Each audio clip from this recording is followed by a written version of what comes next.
Oke, puji nama Tuhan. Shalom Bapak Ibu semua. Shalom. Shalom. Saya rindu melihat tangan-tangan yang bersuka cita. Boleh bangkit berdiri bersama-sama. Lihat kiri kanan, kasih salam. Katakan alami kuasa Tuhan malam hari ini.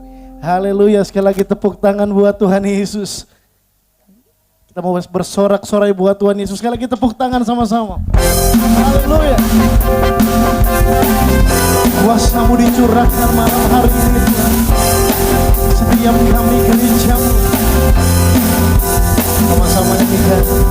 Mari kita semua umat pilihan Tuhan, dengarlah panggilannya untuk menggenapi firman-Nya. Sekaranglah waktunya ku berdiri bagi bangsa ini.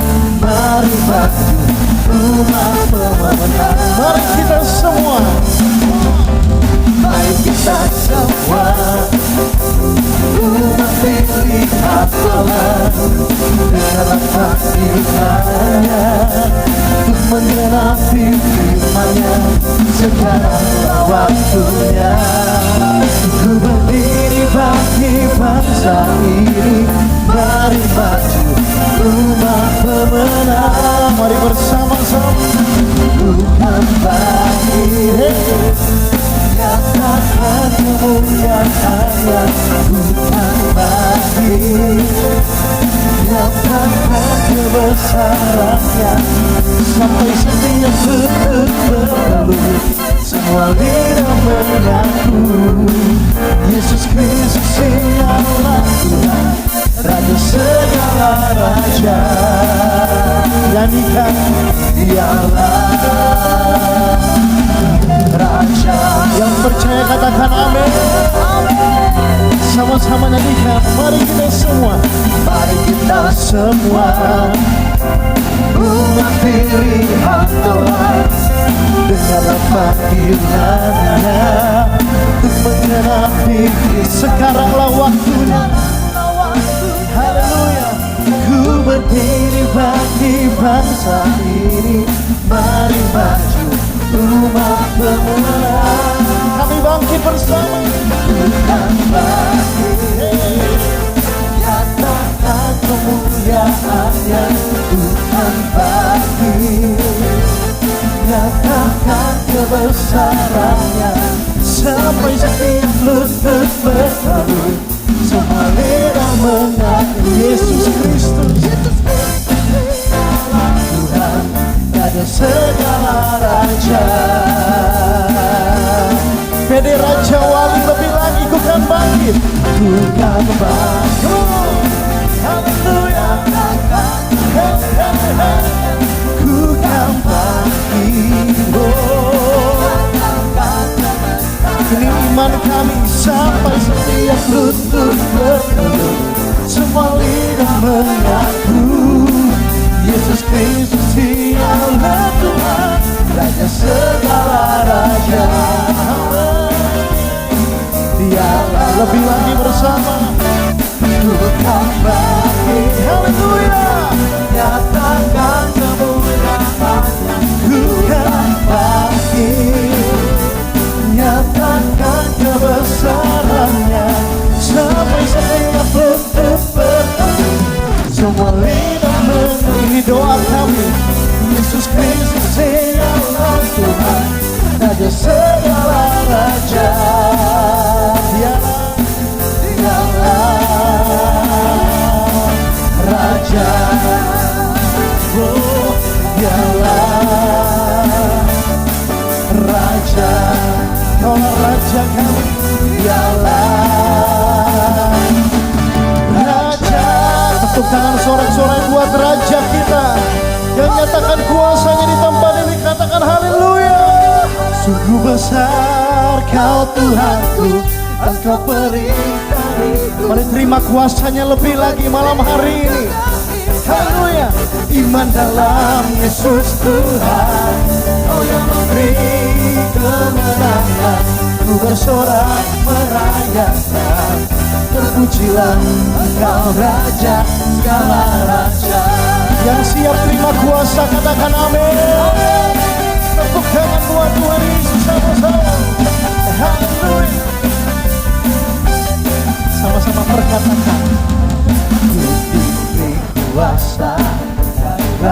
raja mulia, menaklukkan musuh di bawah kakiku. Pakai kuasa dari raja mulia, bila Allah ada bersamaku, siapa jadi lawanku? Terima, sungguh besar kau Tuhanku, Engkau perisai hidupku. Ku berdiri dengan iman, iman dalam Yesus Tuhan. Kau yang memberi kemenangan, ku bersorak meraih. Terpujilah, terpujilah Engkau Raja segala raja. Dia Tuhan yang berkuasa selama-lamanya. Katakan amin. Jadi Bapak Ibu Saudara lebih lagi terima kuasanya. Nyanyikan. Diberi kuasa dan raja mulia. Wow, haleluya. Menaklukkan musuh di bawah kakiku. Pakai kuasa dari raja mulia, bila Allah ada bersamaku. Bila Tuhan ada bersamaku, siapa jadi lawanku? Mari bersama. Ada bersamaku, siapa jadi lawanku? Sungguh besar kau Tuhanku, Engkau perisai hidupku. Terima kasih Tuhan, berdiri dengan iman, iman dalam Yesus Tuhan. Kau yang beri kemenangan, ku bersorak merayakan. Terpujilah, sering Bapak Ibu Saudara sendiri katakan, sungguh besar, sungguh besar. Hey.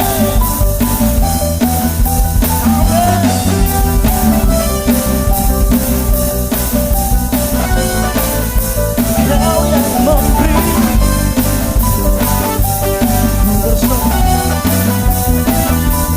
terpujilah Kau Raja segala raja. Terpujilah Kau, terpujilah Engkau Raja segala raja. Terpujilah Engkau Raja segala raja, berkuasa selamanya. Haleluya, berkuasa. Sekarang kita tepuk tangan sorak-sorai buat Raja yang berkuasa di tempat ini. Sorak haleluya. Haleluya. Mari silakan duduk kembali dalam hadirat Tuhan, saudara. Haleluya. Kami mau terus naikkan pujian, sembah kami hanya bagi Engkau Yesus Tuhan. Ini kerinduan setiap kami. Biarlah segala lutut kami bertelut, semua lidah kami mengaku, Engkaulah Yesus Tuhan, Tuhan dan Raja setiap kami. Yes. Kami sembah Engkau Tuhan. Haleluya. Mari Tuhan sama-sama nyatakan, Kau yang terindah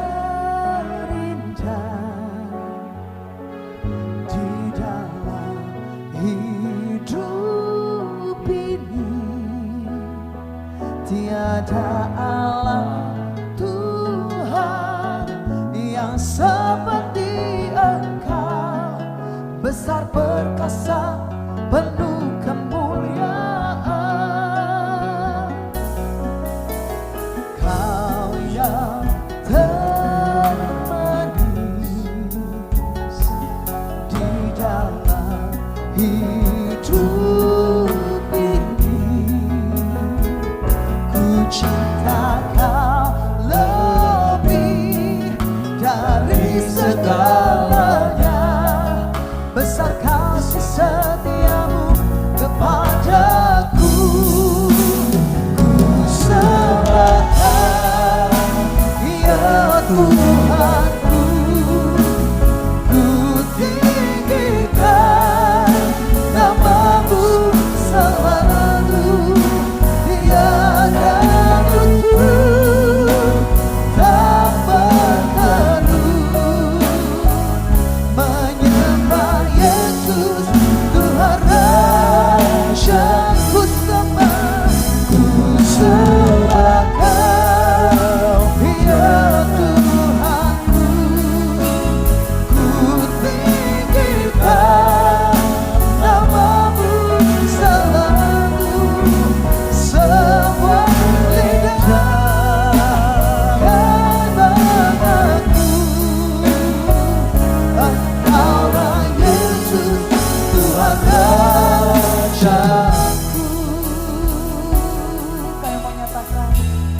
yang terindah dalam hidup kami.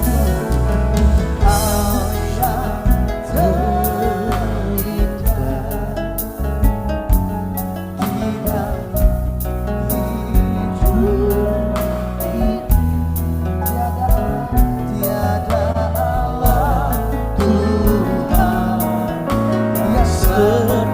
besar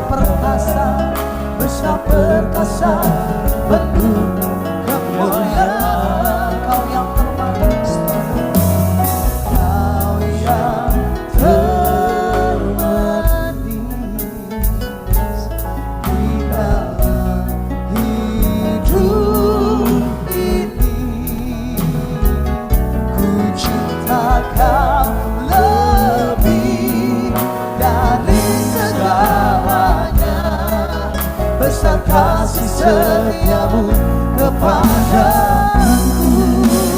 Ku sembah Kau ya Tuhan. Kami tinggikan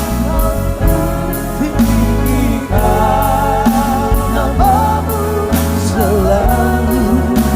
Tiada letu dapat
Tuhanku.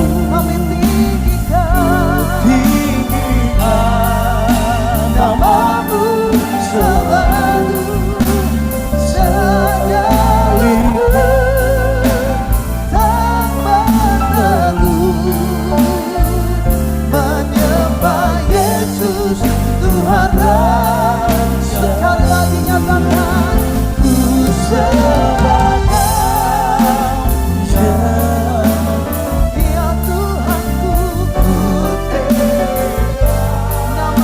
namamu selalu. Semua lidah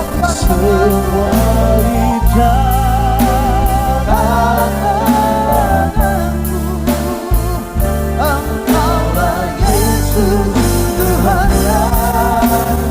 Engkaulah Yesus, Engkaulah Yesus Tuhan Rajaku.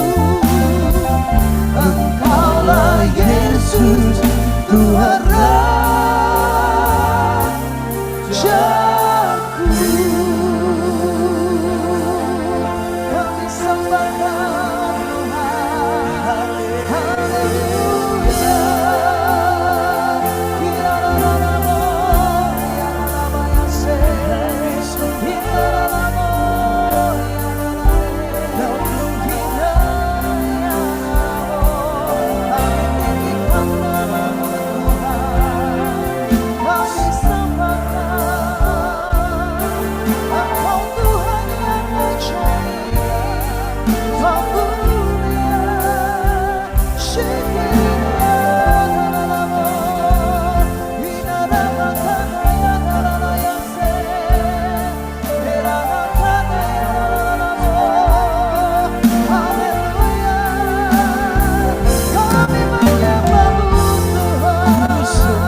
ajaib dan heran ku kagum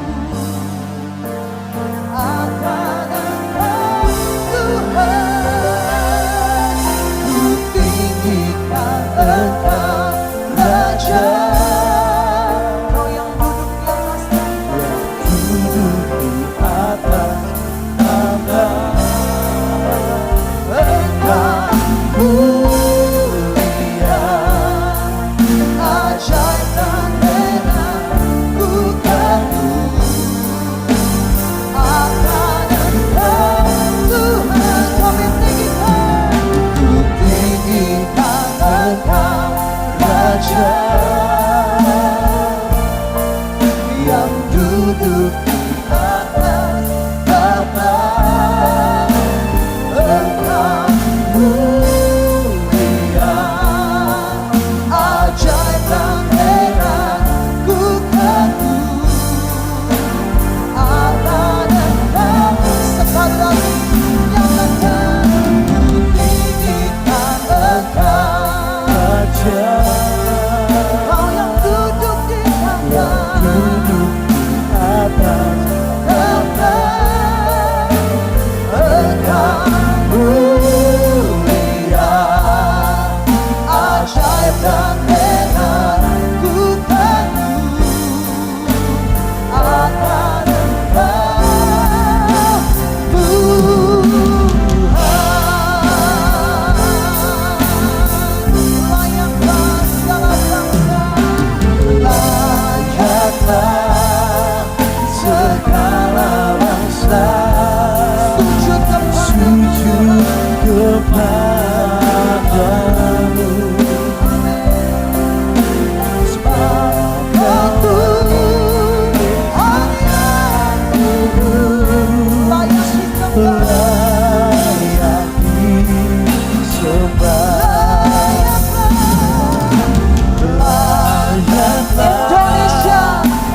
Indonesia sujud kepadamu.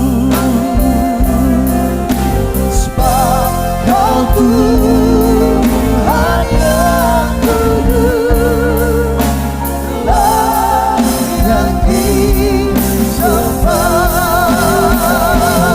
Layak katakan bersama-sama dengan Tuhan, layak segala bangsa, segala bangsa sujud kepadamu. Sebab Kau Tuhan yang kudus, layak disembah. Sekali lagi katakan layaklah, layak Indonesia, Indonesia sujud kepadamu.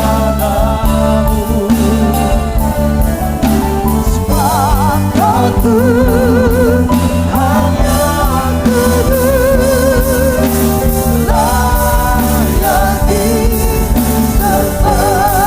Kau Tuhan yang kudus, sebab Kau Tuhan yang kudus, layak disembah. Sekali lagi nyatakan, sebab Kau Tuhan yang kudus, layak disembah.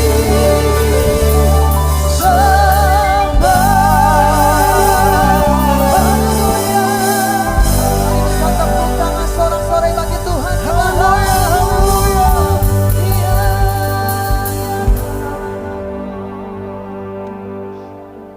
Kami mengucap syukur di hadirat-Mu ya Tuhan. Karena kami tahu Engkau Allah yang hadir di tengah-tengah pujian kami. Karena itu Tuhan, berkati kami pada malam hari ini, urapi setiap kami di tempat ini Bapa. Biarlah sebentar kami mau dengar kebenaran firman-Mu. Biarlah kali ini Engkau yang berbicara kepada setiap hati kami ya Tuhan. Jamah setiap anak-anak-Mu di tempat ini. Dan biarlah Tuhan yang bekerja sepenuhnya dalam kehidupan kami. Oleh karena itu kami izinkan Roh Kudus mengalir di dalam kehidupan setiap anak-anak-Mu di tempat ini. Urapi kami, berikan kami hati dan telinga seperti seorang murid, supaya kami bukan hanya menjadi tahu firman, tetapi kami menjadi percaya. Terima kasih Bapa, urapi hamba-Mu, dan sembunyikan hamba-Mu di balik kebangkitan Kristus nyata dalam kehidupan kami. Mari kita yang siap dengan firman Tuhan, sama-sama kita katakan, amin. Boleh kasih kemuliaan buat Tuhan kita. Ya, shalom semuanya. Salam sejahtera buat kita semua. Sebelumnya saya mau berterima kasih buat Penyunyu, buat Aking, juga semua tim pengembalaan di tempat ini. Kalau saya dikasih kesempatan untuk membagikan sesuatu di tempat di mana saya pernah bertumbuh di tempat ini. Ya, hari ini saya mau bagikan sesuatu yang sederhana buat kita semua. Tapi hal ini adalah sesuatu yang sangat fundamental ya Bapak Ibu Saudara. Saya kasih judul adalah humility atau kerendahan hati ya. Humility itu diambil dari kata dasarnya humus. Humus itu artinya tanah, tempat yang ada di bawah, tempat yang rendah. Nah, suatu kali Bapak Ibu Saudara, Tuhan Yesus ketika dia diundang makan oleh salah satu pemimpin orang Farisi, dia datang ke tempat itu dan dia melihat ada satu fenomena yang membuat Tuhan Yesus agak sedikit kecewa gitu ya. Kenapa? Karena dia melihat bahwa di tempat itu setiap orang itu berusaha untuk duduk di tempat yang terhormat. Ya. Jadi kalau sekarang mah tempat VIP Bapak Ibu Saudara. Jadi ketika ada perayaan di sana, ada pesta makan di sana, Tuhan Yesus diundang, tapi dia melihat bahwa banyak sekali orang berusaha untuk duduk di tempat yang terhormat. Ya, lalu ketika Tuhan Yesus melihat itu, dia mengatakan sesuatu. Kita lihat di dalam Lukas pasal yang ke-14, ayat yang ke-8 sampai dengan yang ke-11. Dikatakan demikian, kalau seseorang mengundang engkau ke pesta pernikahan, janganlah duduk di tempat kehormatan. Sebab mungkin orang itu telah mengundang seorang yang lebih terhormat daripadamu. Supaya orang itu yang mengundang engkau dan dia jangan datang dan berkata kepadamu, berilah tempat ini kepada orang itu, lalu engkau dengan malu harus pergi di tempat yang paling rendah. Tetapi apabila engkau diundang, pergilah duduk di tempat yang paling rendah, mungkin tuan rumah akan datang dan berkata kepadamu, sahabat, silakan duduk di depan, dan dengan demikian engkau menerima hormat di depan mata semua tamu yang lain. Sebab barang siapa meninggikan diri, ia akan direndahkan, dan barang siapa meninggikan diri, ia akan ditinggikan. Boleh katakan amin Bapak Ibu Saudara.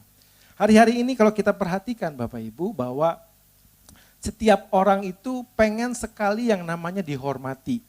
Ya, kita tuh pengen sekali yang namanya dihargai sama orang lain. Nah, saya melihat bahwa kerendahan hati ya merupakan sesuatu yang langka hari-hari ini. Kerendahan hati merupakan satu identitas dari kekristenan yang sudah mulai hilang atau mulai pudar karena apa? Karena pertumbuhan zaman. Ya, kita tahu bahwa setiap manusia itu dia berusaha untuk mencapai yang namanya keberhasilan, dia berusaha untuk mencapai kesuksesan, tetapi beriring dengan apa yang dia peroleh, ternyata kerendahan hati itu semakin terdegradasi dalam kehidupannya. Jadi saya mau katakan bahwa prosperity itu berbanding terbalik dengan yang namanya humility. Kita sebagai anak Tuhan tentu pengen diberkati. Amin. Ada yang mau diberkati Tuhan? Amin. Ya, kita pengen diberkati Tuhan, kita pengen dipulihkan Tuhan. Usaha kita makin berhasil, makin sukses ya. Penghasilan kita makin bertambah. Tapi kenyataannya Bapak Ibu Saudara, sebuah fakta harus kita sadari, semakin orang diberkati, maka kerendahan hatinya itu semakin berkurang di dalam kehidupannya. Ya. Itulah yang harus kita cermati hari-hari ini, sebab ketika kita mau meninggikan diri, Alkitab mengatakan apa? Kamu akan direndahkan. Tetapi ketika merendahkan diri kita, Alkitab mengatakan bahwa ia akan ditinggikan. Setiap orang selalu berusaha menduduki tempat yang terhormat. Ya. Setiap orang pengen sekali yang namanya dipuji, dihargai. Ya. Orang pengen sekali yang namanya dia diberi privilege di dalam kehidupannya, dan diakui keberadaannya. Nah, kalau kita lihat Bapak Ibu di dalam kehidupan di dunia ini hari-hari ini ya, media sosial itu menjadi sesuatu yang sudah sangat familiar buat kita semua, betul? Ya. Banyak platform media sosial yang bisa dinikmati oleh semua orang. Dari semua kalangan mereka menikmati media sosial. Baik orang kaya, orang miskin, orang terpelajar, orang bodoh ya, mereka semua bisa menggunakan media sosial. Kenapa? Karena media sosial sekarang ini, platform-platform yang ada seperti Instagram, TikTok, Facebook, itu adalah platform-platform yang sangat mudah untuk digunakan. Sangat murah dan juga sangat menarik. Dengan platform-platform ini ya kita banyak dapat informasi, kita banyak dapat pengetahuan, kita dapat banyak hiburan, bahkan dengan platform-platform ini banyak orang bisa mencari uang di tempat ini. Ya. Tetapi Bapak Ibu Saudara, dengan platform yang ada ini, platform yang begitu mendunia, semua orang bisa menyaksikan, akhirnya ada sebagian orang menggunakan platform ini untuk melakukan sesuatu yang kita kenal dengan istilah flexing. Ya. Apa itu flexing? Flexing itu adalah perilaku yang memamerkan apa yang dia miliki. Ya, perilaku yang mempertunjukkan apa yang dia peroleh, pencapaiannya diperlihatkan kepada orang lain. Ya. Itulah kenapa kalau kita lihat di Instagram ya, orang berani memamerkan harta kekayaannya. Dia memamerkan rumah mewahnya, dia memamerkan mobilnya, barang-barang berharganya, barang-barang brandednya mulai diposting di Instagram Bapak Ibu Saudara. Ya, dia menunjukkan segala sesuatunya, bahkan belakangan ini kalau saya lihat ada beberapa orang yang berani menunjukkan tumpukan uang di depan dia ya untuk dibagi-bagikan. Ya, itu suatu yang namanya flexing di media sosial. Dan apakah itu salah Bapak Ibu Saudara? Ya itu dinilai sendiri oleh masyarakat ya. Tetapi kita bisa melihat bahwa dunia mulai mencari jati dirinya, mereka mencari validasinya dengan menunjukkan apa yang dia miliki. Ya. Dia mau mendapatkan status sosial di tengah masyarakat, mau diakui bahwa mereka itu orang-orang yang berhasil. Ya. Mereka pengen mendapatkan status sosial supaya mereka tuh dihargai oleh lingkungannya. Supaya mereka dipuji oleh saingannya mungkin, oleh orang lain. Nah di sini kita melihat bahwa kerendahan hati itu mulai terdegradasi dan orang mulai menunjukkan jati dirinya dengan apa? Dengan semua yang fana di dalam kehidupan. Ya, flexing ini tujuannya adalah apa? Untuk menerima pengakuan dari orang lain. Dia pengen dipuji, dia pengen dihormati. Nah, Bapak Ibu Saudara, apakah salah ketika orang memposting sesuatu? Ya. Bukan salah, kita boleh memposting sesuatu, tapi tujuan dari kita memposting, Tuhan tahu, betul? Ada sebagian orang yang posting ya, posting liburannya mungkin ya, posting ketika dia di hotel, apakah salah? Ya yang penting kan kita bertanggung jawabkan tujuan kita sama Tuhan, karena Tuhan bisa menyelidiki hati. Mungkin kita bisa ngomong sama orang, saya emang gak flexing ya, saya cuma pengen kasih tahu aja liburan saya sama orang lain. Nah itu urusan kita sama Tuhan. Nah, tetapi Bapak Ibu Saudara, yang di sini saya mau katakan adalah perilaku ini pada akhirnya merambah di dalam kehidupan kita sehari-hari. Ya. Kita mulai mencari pengakuan di dalam kehidupan kita ini, bahkan di dalam kekristenan. Enggak sedikit bahkan hamba-hamba Tuhan yang melakukan flexing. Ya. Dulu waktu hamba Tuhan kecil, Bapak Ibu Saudara, nggak pernah yang namanya posting-posting gitu ya. Tapi begitu jadi hamba Tuhan besar ya, wah bajunya udah mulai mahal, ya, ikat pinggangnya udah mulai mahal, mulai Bapak Ibu Saudara semuanya diposting. Ya. Bahkan mereka menampilkan itu semua pada posisi yang kurang tepat. Misalkan khotbah di pedesaan Bapak Ibu Saudara, dia khotbah pakai ikat pinggang yang ada huruf H-nya misalkan ya. Orang kampung nggak ada yang tahu nggak ada yang tahu. Mungkin dikiranya ini pendetanya namanya Herman nih kayaknya gitu ya. Karena nggak ada yang ngerti Bapak Ibu Saudara. Karena kita melakukan semuanya itu supaya apa? Supaya diakui sama orang. Nah apakah salah Bapak Ibu Saudara kalau kita diberkati sama Tuhan? Enggak salah. Kita menunjukkan sesuatu yang kita miliki, enggak salah kalau kita menggunakannya sesuai dengan manfaatnya. Tapi ada beberapa orang yang melakukan itu untuk apa? Untuk mendapatkan yang namanya validasi atau pengakuan. Ya, itulah yang ditegur Tuhan Yesus dalam peristiwa perjamuan makan di rumah seorang ahli Farisi. Ya. Tuhan bilang orang selalu mencari kehormatan, tetapi Alkitab mengatakan orang yang rendah hati, dia yang akan ditinggikan. Orang yang meninggikan dirinya justru akan direndahkan. Ya. Bukan hanya hamba Tuhan, bahkan kalau kita perhatikan di media sosial, ada gereja-gereja besar yang juga melakukan flexing. Mereka punya tim ya, media sosial yang sudah canggih, Bapak Ibu Saudara, sudah tim yang benar-benar bagus sekali. Sehingga kalau kita lihat di Instagramnya itu kayaknya menarik semua ya. Tujuannya apa? Mungkin kita melihat itu kan kita melihat ibadahnya. Tapi mungkin di balik itu dia mau menunjukkan kemewahan daripada gerejanya. Mereka mau menunjukkan fasilitas yang lengkap dari gerejanya. Supaya apa? Supaya orang datang ke gerejanya. Supaya orang merasa bangga dengan gerejanya.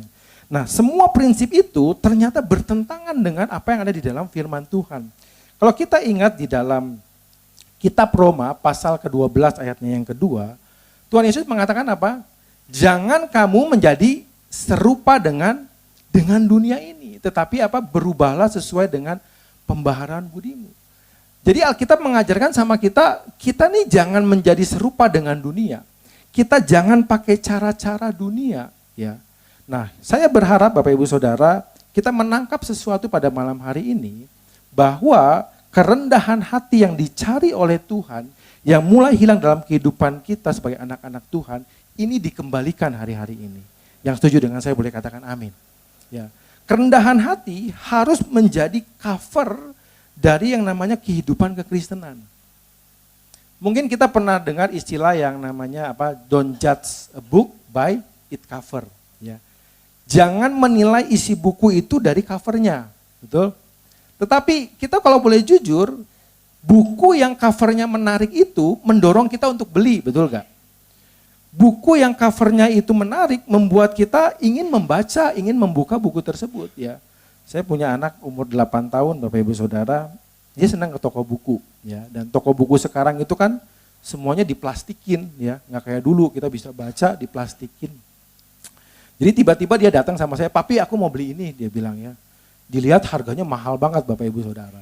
Saya tanya, "Kenapa kamu mau beli buku ini? Kamu ngerti memang?" "Oh enggak, ini depannya bagus," dia bilang ya. Gambarnya lucu gitu. Jadi dia beli buku itu kenapa? Hanya karena covernya. Ya. Hanya karena tampilan luarnya saja. Dia nggak peduli dengan harganya. Dia nggak tahu isinya apa. Tetapi kita orang tua kan bisa tahu, betul nggak? Kamu nggak perlu buku ini, dia bisa marah-marah Bapak Ibu Saudara. Tetapi dia tertarik dengan covernya. Nah, kerendahan hati itu harus menjadi satu cover yang menjadi bungkus dari kehidupan kekristenan. Supaya apa? Supaya orang mau datang sama kita. Supaya orang mau membaca buku kehidupan kita di dalam Kristus. Kita nggak mungkin datang sama orang untuk mengenal Kristus, kita kasih Alkitab sama dia, nggak mungkin hari-hari ini Bapak Ibu Saudara. Tetapi kita ini adalah suratan yang terbuka di mata Tuhan. Betul? Kita ini adalah Alkitab yang berjalan. Ya. Tetapi bagaimana mungkin orang mau datang sama kita kalau kita nggak membungkus diri kita dengan sesuatu yang menarik. Tetapi banyak orang berusaha untuk mendapatkan itu dengan cara-cara dunia. Dan Alkitab atau kerajaan Allah punya prinsip yang berbeda dengan prinsip dunia. Itulah kenapa dikatakan kamu jangan menjadi serupa dengan dunia ini. Nah, kalau saudara perhatikan, kerendahan hati ini juga menjadi framing yang ditunjukkan Allah dalam kehidupan kita anak-anak Tuhan. Kalau saudara baca di dalam Alkitab Perjanjian Baru dan Perjanjian Lama, saudara renungkan baik-baik. Perjanjian Lama ini punya framing yang berbeda dengan Perjanjian Baru. Ya. Perjanjian Lama framingnya adalah hukum Taurat atau dikatakan law atau hukum. Nah, kita lihat di dalam Perjanjian Lama hukum Taurat itu mendominasi kehidupan manusia, terutama bangsa Israel. Tetapi kita melihat Perjanjian Lama itu dengan hukum Tauratnya itu tidak bisa menarik manusia datang kepada Tuhan. Betul ya? Banyak terjadi pemberontakan di sana. Banyak orang yang meninggalkan Tuhan. Bahkan dengan hukum Taurat, Allah harus menyatakan eksistensinya dengan keperkasaannya. Allah harus menyatakan eksistensinya di Perjanjian Lama dengan kemarahannya Bapak Ibu Saudara. Dengan hukuman-hukumannya kepada bangsa Israel. Dan itu membuat orang semakin menjauh daripada Tuhan. Framing Perjanjian Lama adalah law atau hukum Taurat. Tetapi di dalam Perjanjian Baru, framing itu dirubah sama Tuhan, dirombak sama sekali. Tuhan merubah dari law kepada yang namanya love. Tuhan gak pakai lagi yang namanya hukum Taurat. Yang mengerti katakan amin. Saudara perhatikan baik di dalam perjanjian baru. Ya. Tuhan menggantikan hukum Taurat dengan yang namanya hukum kasih. Yesus itu mengajar umat Israel. Dia menggunakan hukum yang baru, yaitu hukum kasih. Itulah kenapa Yesus begitu dimusuhi oleh ahli-ahli Taurat. Kenapa Yesus dimusuhi oleh para imam dan orang Farisi? Karena Yesus dianggap mengajarkan sesuatu yang baru yang bertentangan dengan hukum Taurat. Ya, kalau kita lihat Bapak Ibu Saudara, di dalam Yohanes pasal yang ketiga ayat yang ke-16, ya. Ayat ini adalah satu ayat yang menggambarkan bagaimana Allah menyatakan dirinya atau eksistensinya kepada dunia dengan bentuk kerendahan hati yang luar biasa. Dikatakan karena begitu besar kasih Tuhan akan dunia ini, sehingga ia telah mengaruniakan anaknya yang tunggal, supaya setiap orang yang percaya kepadanya tidak binasa, melainkan beroleh hidup yang kekal. Kata begitu besar kasih Tuhan akan dunia ini, sehingga dia mengaruniakan anaknya, Alkitab mau menyatakan kepada kita bahwa apa? Kasih Allah yang besar itu ya diberikan terlebih dahulu kepada dunia, walaupun dunia belum mengasihi Allah. Jadi Allah lah yang berinisiatif mengasihi manusia terlebih dahulu. Tuhanlah yang turun tangan lebih dahulu untuk mengasihi manusia.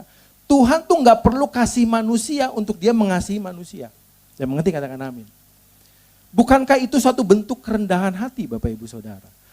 Tuhan yang posisinya lebih tinggi daripada manusia.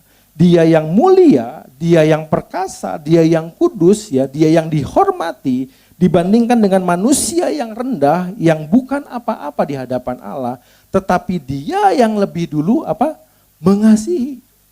Itu perlu kerendahan hati Bapak Ibu. Kita tahu ya kalau di hari raya itu kan kita kan punya tradisi untuk mengunjungi orang yang lebih tua. Ya, itu adat istiadat manusia Bapak Ibu Saudara. Kita datang ke orang yang lebih tua. Jarang sekali orang tua datang ke yang lebih muda. Atau mungkin yang posisinya lebih rendah datang ke yang posisinya lebih tinggi ya. Para pegawai itu datang ke rumah atasannya gitu. Entah lebaran, entah sinja gitu ya. Kita datang sebagai bentuk penghormatan. Jarang sekali orang yang posisinya tinggi punya kerendahan hati untuk menghampiri dulu yang lebih rendah. Tetapi Allah atau Tuhan ya, dia punya kerendahan hati untuk lebih dulu mengasihi manusia. Yang kedua, pengertiannya bahwa karena begitu besar kasih Tuhan akan dunia ini sehingga dia telah mengaruniakan anaknya adalah gini. Kasih Tuhan itu diberikan kepada dunia tanpa pandang bulu Bapak Ibu Saudara. Artinya orang yang dikasihi oleh Tuhan itu bukan hanya orang yang mengasihi dia. Orang yang menolak kasihnya pun dikasihi oleh Tuhan. Orang bahkan yang membenci Tuhan pun dikasihi oleh Tuhan.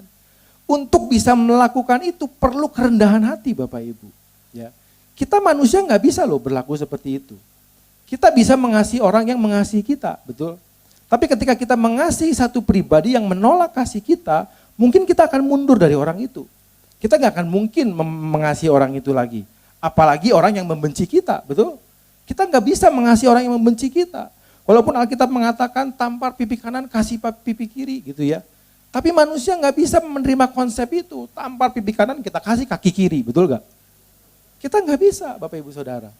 Tetapi Allah itu punya konsep yang berbeda.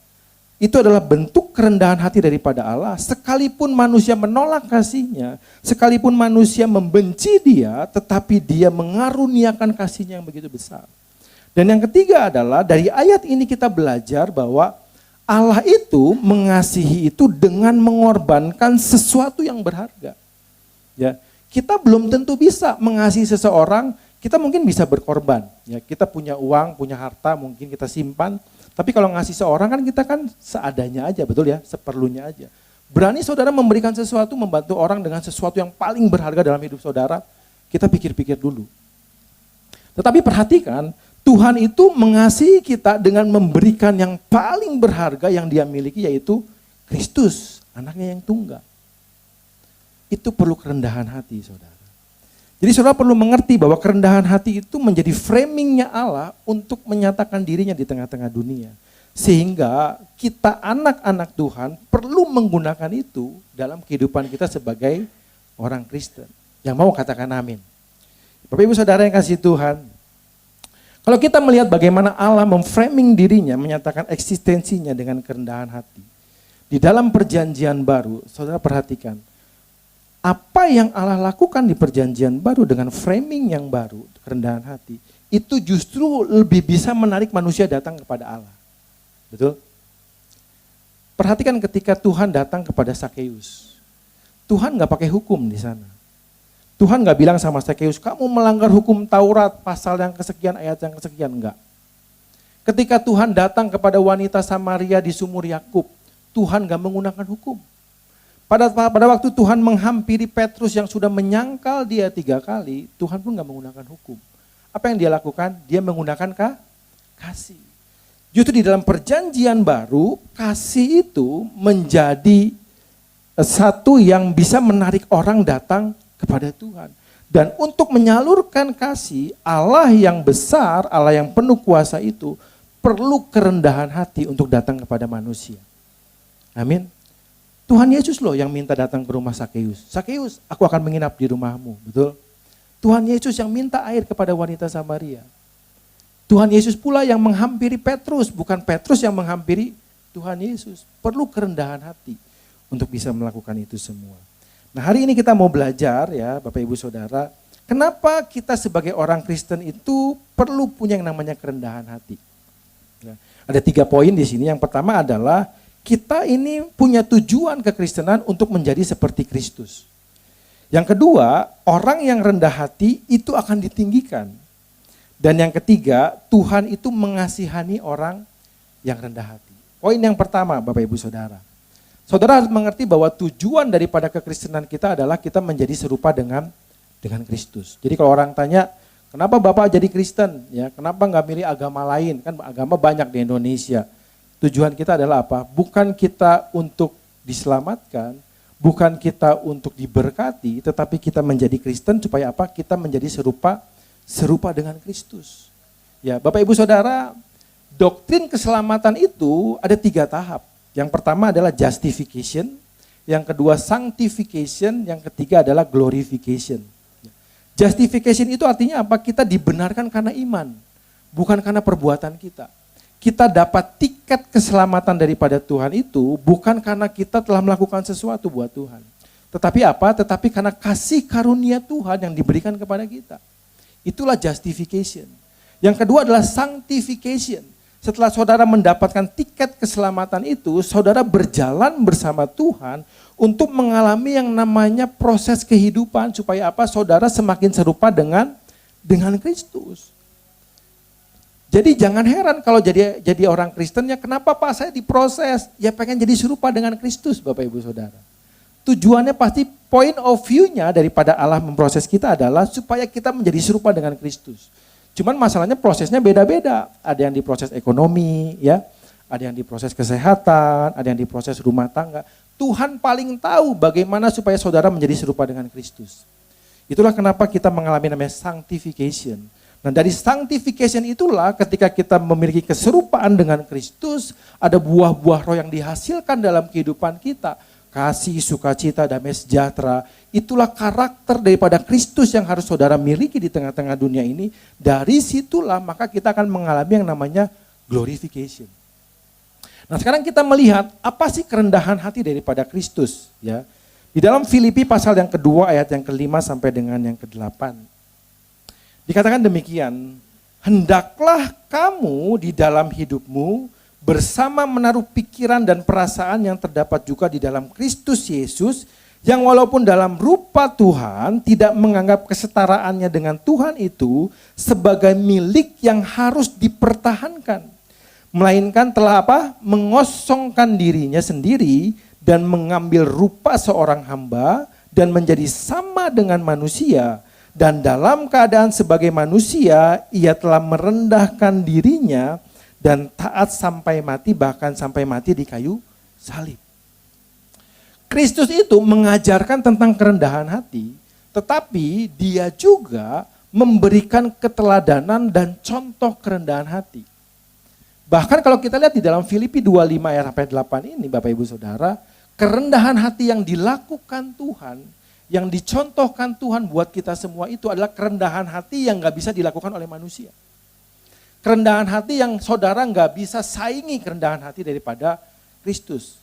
Saudara bayangkan, Kristus yang punya kesetaraan dengan Tuhan. Ya, dia punya kuasa, dia punya otoritas, dia punya keagungan, dia punya kemuliaan.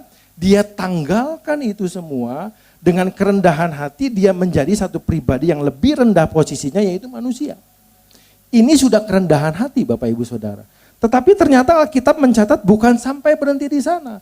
Bahkan setelah menjadi manusia, dia merendahkan dirinya lagi sampai mati di kayu salib.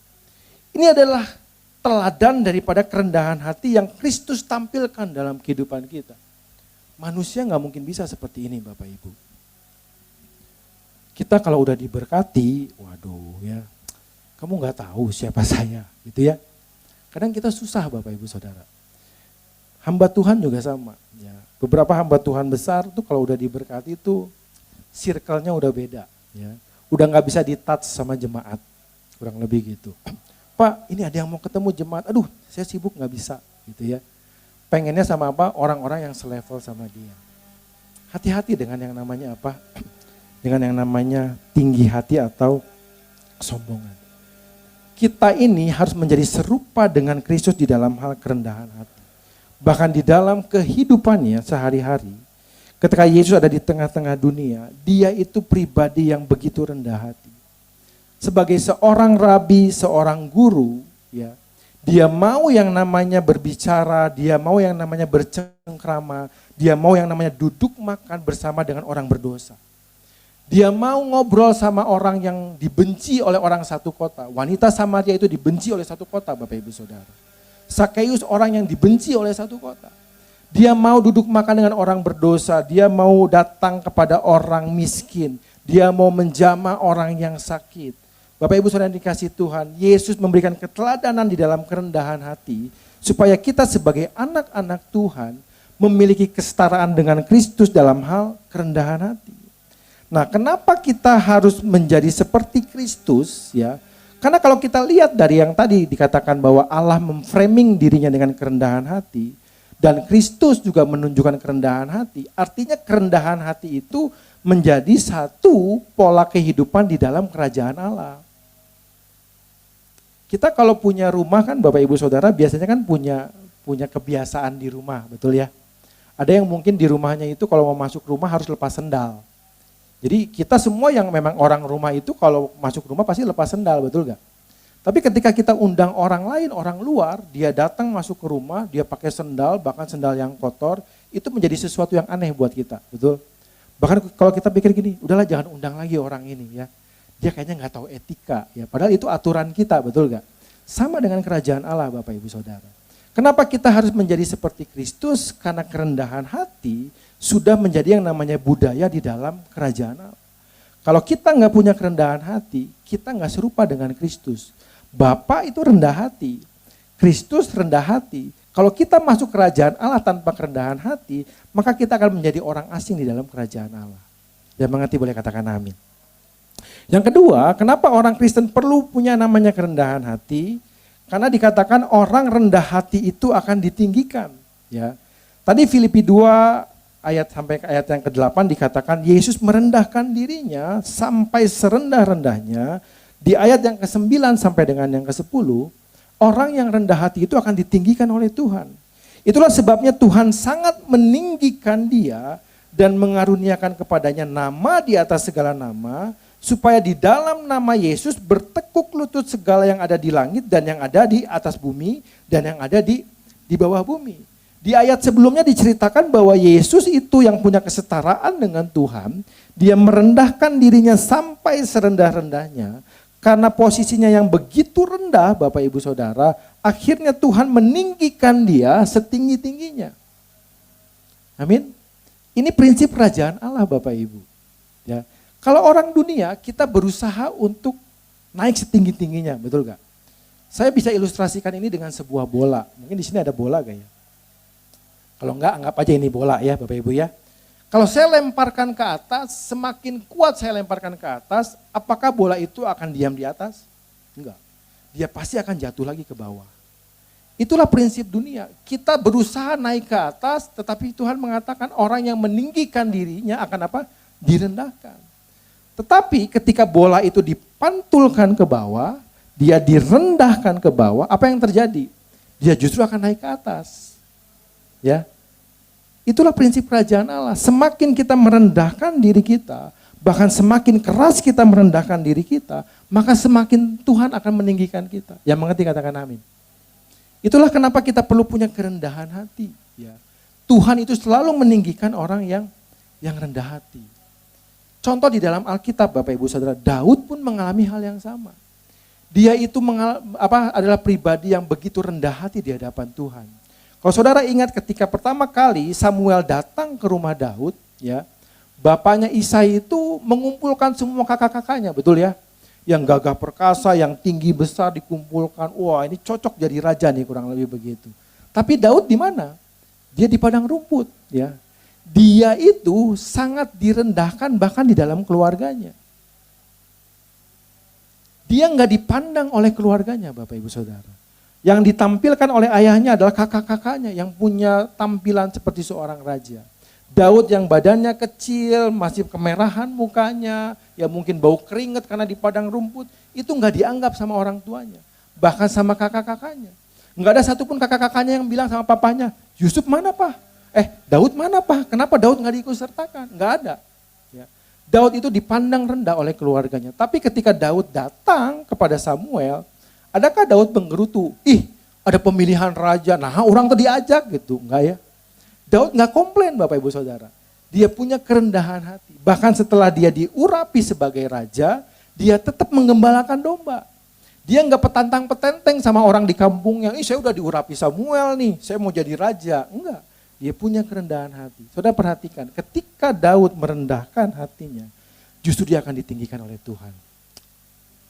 Yusuf sama Bapak Ibu Saudara. Sebelum Tuhan menempatkan Yusuf di posisi yang mulia, dia merendahkan Yusuf sampai posisi yang paling rendah. Betul? Dia dijadikan budak, bahkan setelah menjadi budak, dia dijadikan apa? Tahanan. Ya. Posisi yang begitu rendah, sebelum Tuhan mengangkat dia tinggi di dalam kehidupannya. Jadi yang kedua adalah kenapa kita orang Kristen perlu punya kerendahan hati, karena Tuhan akan selalu meninggikan orang yang rendah hati. Dan yang ketiga, kenapa kita perlu punya yang namanya kerendahan hati sebagai anak-anak Tuhan, karena Tuhan itu mengasihani orang yang rendah hati. Ya, saya sempat merenungkan ayat ini Bapak Ibu.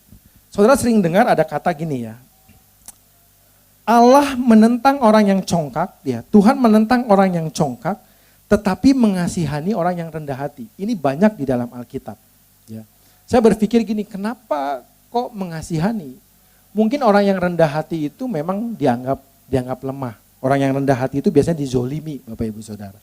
Dan saya mau mengartikan mengasihani itu tuh seperti apa Tuhan. Ya. Tuhan mengasihani orang yang rendah hati itu seperti apa. Ternyata setelah saya selidiki Bapak Ibu Saudara, semua ayat firman Tuhan di dalam perjanjian baru, di dalam terjemahan baru yang menggunakan kata mengasihani orang yang rendah hati, ketika saya cari di dalam terjemahan lain, ternyata kata mengasihaninya itu diterjemahkan dengan kata yang lain. Ya. Contohnya di dalam Amsal pasal yang ketiga ayat yang ke-34, itu di dalam terjemahan baru dikatakan mengasihani orang yang rendah hati. Tetapi terjemahan firman Allah yang hidup menuliskan Tuhan menolong orang yang rendah hati. Artinya apa? Mengasihani artinya gini, Tuhan tuh cepat nolong orang yang rendah hati. Kenapa? Orang yang rendah hati itu kalau berbuat salah cepat minta ampun sama Tuhan.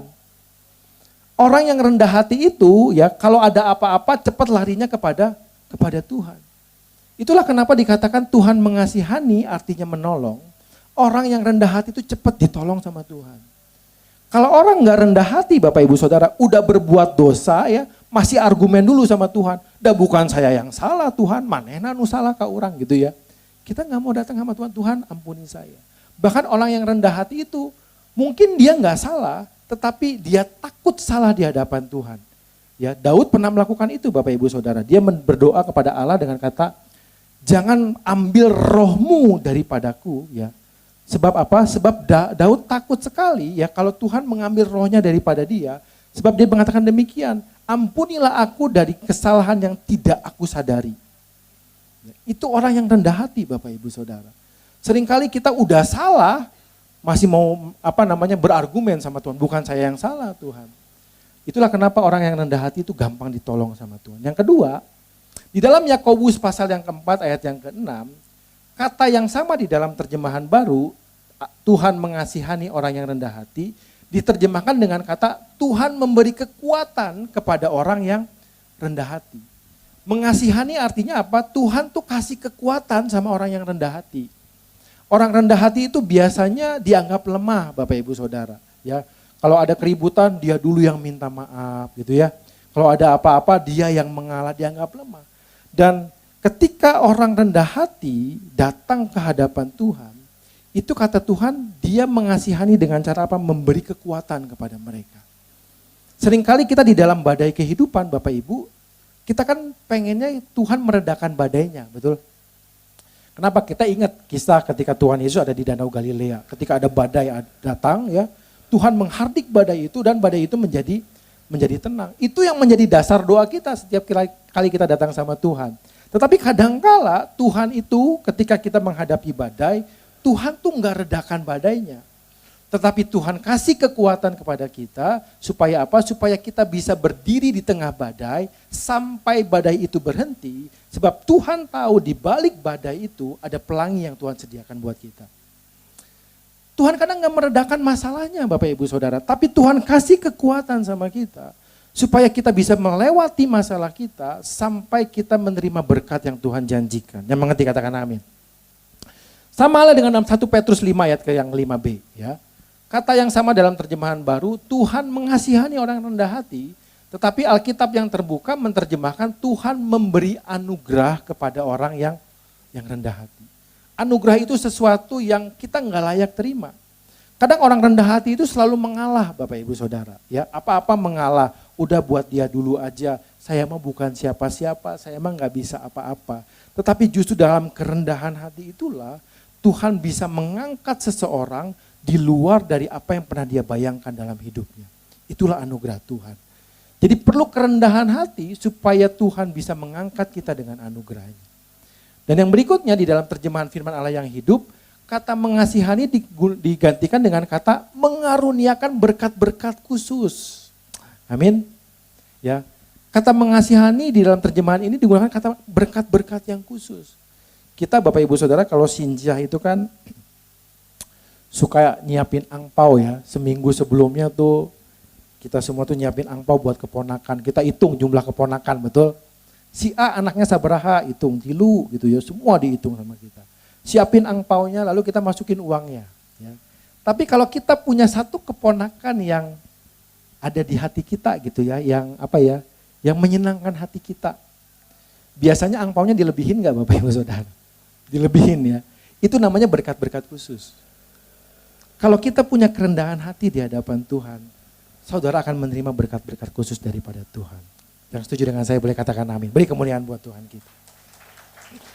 Jadi 3 hal kenapa kita orang Kristen perlu punya yang namanya kerendahan hati. Yang pertama apa? Kita mau menjadi semakin serupa dengan Kristus. Itulah tujuan kekristenan kita. Dan yang namanya kerendahan hati itu adalah gaya hidup daripada kerajaan Allah. Yang kedua, kenapa kita perlu kerendahan hati? Karena Tuhan akan meninggikan orang yang rendah hati. Dan yang ketiga, orang yang rendah hati dikasihani oleh Tuhan. Dikasihani artinya apa? Tuhan akan cepat nolong kita. Tuhan akan memberikan kekuatan kepada kita di tengah badai. Tuhan akan memberikan anugerah yang tidak pernah kita pikirkan dalam hidup kita. Dan Tuhan mengasihani artinya apa? Ada berkat-berkat khusus yang Tuhan sediakan buat anak-anaknya. Yang mengerti boleh kasih kemuliaan sekali lagi buat Tuhan. Langsung lompat ke poin-poin yang terakhir. Ya. Dan Bapak Ibu Saudara, kita tahu ya lagu ulang tahun versi Kristen. Lagunya gimana? Umur panjang di tangan kanan gitu kan. Di tangan kirinya kekayaan dan kehormatan. Sampai selamanya. Umur panjang itu bicara tentang kehidupan. Kekayaan, kehormatan. Itu doa kita, ya, itu harapan kita kalau kita ulang tahun. Dan tahukah saudara bahwa ketiganya ini dicari oleh dunia hari-hari ini. Dikejar oleh dunia hari-hari ini. Mereka melakukan segala cara, mereka menunjukkan eksistensinya, dia mencari validasi di dalam kehidupannya hanya untuk mendapatkan yang namanya kekayaan, kehormatan dan kehidupan. Saya percaya jemaat di PD Raja Wali ini semuanya orang yang takut akan Tuhan. Amin. Tapi ternyata takut akan Tuhan aja tuh gak cukup.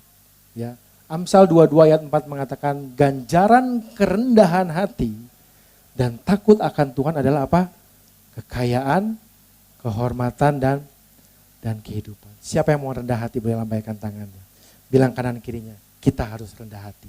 Beri kemuliaan buat Tuhan kita. Yuk kita bangkit berdiri bersama Bapak Ibu Saudara. Hari ini kita belajar satu hal yang mungkin sederhana Bapak Ibu. Ya. Tapi ini sesuatu yang kalau kita sadari mulai hilang di dalam kekristenan. Ya. Kekristenan kita mulai terintimidasi dengan nilai-nilai daripada dunia. Kita mulai mencari yang namanya validasi dari dunia ini. Kita minta dihormati, kita minta dihargai oleh orang. Kita minta diakui, kita mengejar yang namanya pujian. Tetapi prinsip kerajaan Allah itu selalu berbeda dengan prinsip dunia. Alkitab mengatakan kamu jangan menjadi serupa dengan dunia ini. Itulah kenapa kita sebagai anak-anak Tuhan perlu punya cover dalam kehidupannya untuk memiliki kerendahan hati. Saudara perhatikan ketika kita punya kerendahan hati, orang akan datang sama kita. Dia akan buka buku kehidupan kita. Kita punya cover yang menarik Bapak Ibu Saudara. Ketika orang datang sama kita, ketika dia buka halaman pertama, apa yang dia lihat? Dia bukan lagi lihat diri kita sendiri, tetapi dia melihat Kristus yang ada di dalam diri kita. Itulah waktu yang paling tepat kita menyampaikan tentang Tuhan. Itu waktu yang paling tepat kita mengabarkan tentang Injil kepada orang lain. Mari hari ini Bapak Ibu Saudara, kita renungkan firman Tuhan. Tuhan Yesus memberikan satu perumpamaan bagaimana orang-orang dunia mengejar yang namanya tempat-tempat terhormat. Tetapi lewat prinsip kerajaan Allah, Tuhan katakan orang yang meninggikan dirinya akan direndahkan. Tetapi orang yang merendahkan diri akan ditinggikan oleh Tuhan. Saya berdoa supaya seluruh jemaat di PD Raja Wali ini menjadi orang-orang yang bukan hanya takut akan Tuhan, tetapi menjadi orang-orang yang punya kerendahan hati di dalam kehidupannya. Dan saya percaya Tuhan sudah menjanjikan di dalam Amsal bahwa ganjaran daripada orang yang rendah hati dan takut akan Tuhan, Tuhan akan limpahkan kekayaan, Tuhan akan limpahkan kehormatan, bahkan Tuhan akan limpahkan kehidupan. Amin. Mari kita nyanyikan pujian ini. Mau seperti-Mu Yesus, disempurnakan selalu dalam setiap jalanku, memuliakan nama-Mu. Mari sekali lagi kita katakan, ku mau seperti-Mu Yesus, disempurnakan selalu dalam setiap jalanku, memuliakan nama-Mu. Kita siapkan hati kita untuk perjamuan kudus Bapak Ibu Saudara. Perjamuan kudus adalah perjamuan Tuhan sendiri buat kita semua. Tuhan mengundang setiap kita. Dan kita lihat di dalam kitab Roma bahwa Tuhan itu mengasihi kita dengan segenap hatinya. Bahkan di dalam Yakobus dikatakan bahwa dengan segenap hatinya Allah menghampiri kita dengan kasih-Nya di dalam Kristus Yesus. Dan di hadapan kita hari ini ada tubuh dan darah Kristus sebagai lambang daripada kasih Allah. Allah lah yang mengasihi kita terlebih dahulu. Bahkan dengan kasih-Nya Allah mengaruniakan anaknya yang tunggal. Sesuatu yang paling berharga di dalam kehidupannya. Tuhan mau supaya setiap kita anak-anaknya kita memiliki keserupaan dengan Kristus. Tuhan mau supaya kita anak-anaknya, ketika kita datang pada saat nanti kembali perjumpaan dengan Tuhan, ada karakter Kristus dalam kehidupan kita. Dan pada malam hari ini kita akan bersama-sama masuk di dalam perjamuan kudus untuk kita mengenang kembali apa yang telah dilakukan oleh Kristus bagi kita. Kita mau mengenang kembali bagaimana Kristus mengorbankan dirinya, memberikan tubuh dan darahnya bagi kita. Itu adalah bentuk kerendahan hati daripada Allah. Itu adalah bentuk kerendahan hati daripada Kristus yang mau menerima kita semua sebagai orang-orang yang berdosa. Mari Bapak Ibu Saudara, kita ambil waktu sebentar di hadapan Tuhan. Kita berdoa, kita minta kepada Tuhan untuk mengampuni segala dosa-dosa kita. Kalau Tuhan ingatkan sesuatu dalam diri kita, Tuhan ingatkan sesuatu peristiwa di mana kita harus minta ampun sama Tuhan, kita akui segala dosa-dosa kita di hadapan Tuhan. Sebab Dia Allah yang setia, Dia Allah yang mengampuni dosa yang diakui. Dan hari ini, kalau Tuhan ingatkan ada dosa-dosa, minta ampun di hadapan Tuhan. Tuhan, ampuni aku ya Tuhan. Ampuni aku dari segala kesalahanku. Miliki kerendahan hati di hadapan Tuhan hari ini, saudara. Datang sama Tuhan. Mungkin ada dosa-dosa yang tidak kita sadari dalam hidup kita. Baik lewat perkataan, lewat perbuatan kita, lewat sikap kita. Mungkin selama ini kita udah jadi batu sandungan buat orang lain. Dan kalau Tuhan juga ingatkan bahwa mungkin ada orang-orang yang pernah kita sakiti, ada kata-kata kita yang menyinggung perasaan orang lain, kita minta ampun di hadapan Tuhan. Tuhan, ampuni saya. Demikian juga kita mau mengampuni setiap orang yang bersalah kepada kita, orang-orang yang pernah menyakiti hati kita. Sebagaimana Tuhan mengampuni dosa kita, demikian juga kita mengampuni dosa orang yang bersalah kepada kita. Firman Tuhan mengatakan, sebab setiap kali kamu makan roti dan minum cawan ini, kamu memberitakan kematian Tuhan sampai Ia datang. Jadi barang siapa dengan cara yang tidak layak makan roti dan minum cawan Tuhan, ia berdosa terhadap tubuh dan darah Tuhan. Karena itu hendaklah tiap-tiap orang menguji dirinya sendiri, dan baru sesudah itu ia memakan roti dan meminum cawan itu. Karena barang siapa makan dan minum tanpa mengakui tubuh Tuhan, itu mendatangkan hukuman atas dirinya.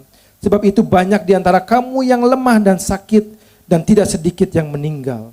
Kalau kita menguji diri kita sendiri, hukuman tidak akan menimpa kita. Bapak Ibu Saudara, kita yang sudah siap dengan perjamuan kudus pada malam hari ini, kita sudah mengakui dosa-dosa kita di hadapan Tuhan. Mari kita buka hati kita, kita angkat roti di tangan kanan kita tinggi-tinggi. Sebab apa yang telah kuteruskan kepadamu telah aku terima dari Tuhan, yaitu bahwa Tuhan Yesus pada malam waktu Ia diserahkan, Ia mengambil roti, Ia memecah-mecahkannya dan berkata, inilah tubuhku yang diserahkan bagi kamu, perbuatlah ini menjadi peringatan akan aku. Bukankah roti yang kita pecah-pecahkan ini adalah persekutuan kita dengan tubuh Kristus? Mari kita makan di dalam nama Tuhan Yesus. Terima kasih Tuhan.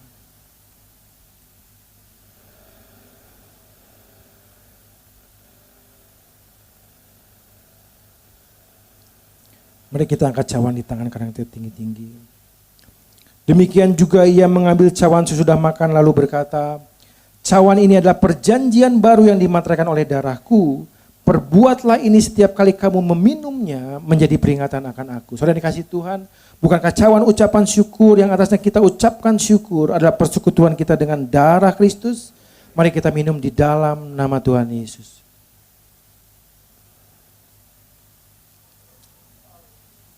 Mari setiap kita berkata-kata, katakan terima kasih Tuhan. Terima kasih Tuhan Yesus. Terima kasih Tuhan.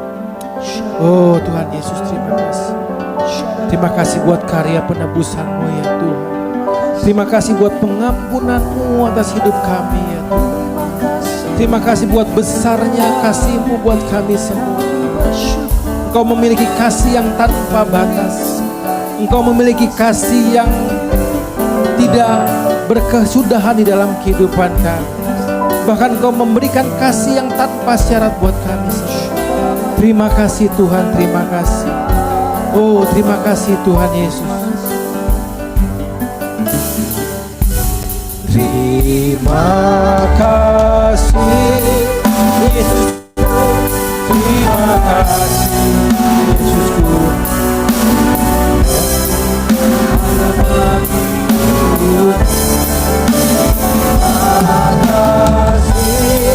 Yesusku, terima kasih Yesusku, puji syukur hanya bagi Tuhanku. Kita lagi katakan terima kasih.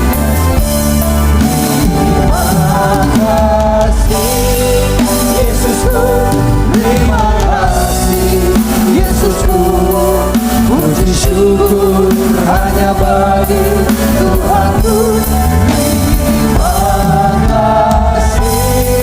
Yesusku, terima kasih Yesusku, puji syukur hanya bagi Tuhanku. Puji syukur hanya bagi Tuhanku. Puji syukur hanya bagi Yesusku. Kemuliaan buat Tuhan. Bapak, kami mengucap syukur buat firman-Mu pada malam hari ini. Terima kasih buat hadirat Tuhan yang menjamah setiap hati kami. Kami tahu Tuhan, kami hanya memerlukan Engkau dalam hidup kami. Kami tahu kami hanya memerlukan firman Tuhan dalam hidup kami. Biarlah firman yang telah Kau sampaikan pada malam hari ini Tuhan, menjadi benih yang tertanam dalam kehidupan setiap anak-anak-Mu. Biarlah benih ini bertumbuh, menjadi besar, menjadi kuat di dalam hidup mereka, bahkan berbuah banyak di dalam hati mereka. Supaya ketika Kristus datang dalam kehidupan kami, Dia melihat ada buah-buah itu tumbuh dalam kehidupan anak-anaknya. Dan juga biarlah buah-buah itu bisa menjadi berkat buat banyak orang di sekitar kami. Kami menjadi berkat buat orang-orang di mana Tuhan tempatkan kami. Kami memberkati keluarga kami, memberkati tempat pekerjaan kami, memberkati dimanapun Tuhan tempatkan kami berada. Terima kasih Tuhan buat firman-Mu. Kami juga berdoa untuk persekutuan doa Raja Wali ini ya Tuhan. Kami tahu Tuhan tetapkan tempat ini untuk Tuhan berbicara banyak kepada jemaat-Mu. Jadikan tempat ini pendewasaan bagi umat-Mu ya Tuhan. Mereka semakin dewasa secara rohani. Mereka menjadi pribadi-pribadi yang bijaksana di dalam Kristus. Mereka juga menjadi pribadi-pribadi yang memiliki kerendahan hati sebagai identitas daripada kekristenan mereka. Berkati semua pengurus, semua pengembalaan di tempat ini ya Tuhan. Biarlah pengurapan daripada Tuhan mengalir. Biarlah berkat-berkat jasmani, berkat rohani mengalir dari tempat ini ya Tuhan. Terima kasih ya Bapa, terima kasih. Kami juga berdoa untuk lingkungan di sekitar tempat ini. Kami tahu kami berada di tempat ini untuk menjadi pendoa syafaat untuk kota kami. Kami menjadi pendoa syafaat buat bangsa kami Indonesia. Karena itu ya Tuhan, kami mau katakan perdamaian terjadi di Indonesia. Keamanan terjadi di Indonesia. Bahkan kami mau perkatakan sejahteralah untuk kota Bandung. Amanlah kota Bandung. Dan biarlah kota Bandung penuh dengan kemuliaan Tuhan. Terima kasih Bapa, hamba-Mu selesai dan kami juga mengucap syukur buat perjamuan kudus di mana Tuhan telah menjamu kami semua untuk kami mengingat kembali karya Kristus dalam kehidupan kami. Biarlah kuasa salib Kristus, kuasa kebangkitan Kristus terus hidup di dalam kehidupan kami. Dan dimanapun kami berada, kami menjadi terang, menjadi garam bagi kemuliaan nama Tuhan. Terima kasih Bapa, kami buka hati kami angkat kedua tangan kami di hadapan Tuhan. Inilah firman Tuhan untuk kita semua. Tuhan memberkati engkau dan melindungi engkau. Tuhan menyinari engkau dengan wajahnya dan memberi engkau kasih karunia. Tuhan menghadapkan wajahnya kepadamu dan memberi engkau damai sejahtera. Pulang dan terimalah berkat dari Tuhan kita, Yesus Kristus, dan persekutuan yang manis bersama Roh Kudus menyertai kita semua mulai malam hari ini sampai Maranatha, bahkan sampai selama-lamanya. Kita yang sudah menerimanya sama-sama kita katakan, amin. Tuhan Yesus memberkati.